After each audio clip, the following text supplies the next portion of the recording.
अस्सलाम वालेकुम दोस्तों। सांप और मोर को जन्नत से क्यों निकाला गया? दोस्तों, जैसा कि आप जानते हैं कि सांप और मोर दोनों जन्नत में रहते थे, लेकिन इन दोनों को जन्नत से क्यों निकाला गया? आइए आपको पूरी तफसील से बताते हैं। दोस्तों, सांप और मोर जन्नत में रहा करते थे, तो जब शैतान मरदूद लानती हो गया तो उसने आदम अलैहिस्सलाम पर सजदा करने से इनकार कर दिया, तो अल्लाह पाक ने शैतान को जन्नत से निकाल दिया। जन्नत में खाने पीने के लिए बहुत था, लेकिन हज़रत आदम अलैहिस्सलाम अकेले रहने की वजह से उदास रहने लगे। अल्लाह ताला ने हज़रत आदम अलैहिस्सलाम की बीवी हव्वा को पैदा किया। इस तरह वे दोनों साथ साथ जन्नत में रहने लगे।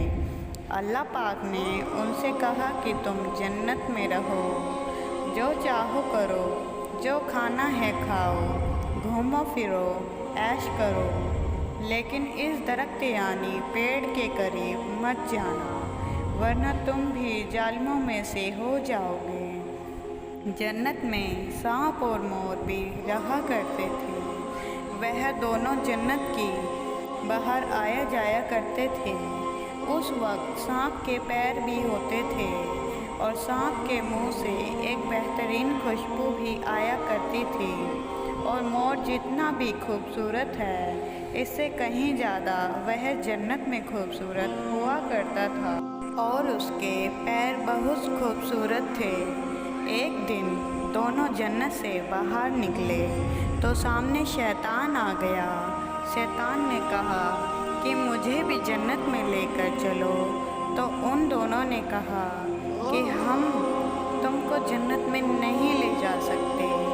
इस पर शैतान ने उनको अपनी दोस्ती दिखाई, तो सांप ने उसको एक मशवरा दिया कि तुम सांप की शक्ल इख्तियार कर लो, यह मोर तुमको निगल लेगा और जन्नत में जाकर उगल देगा।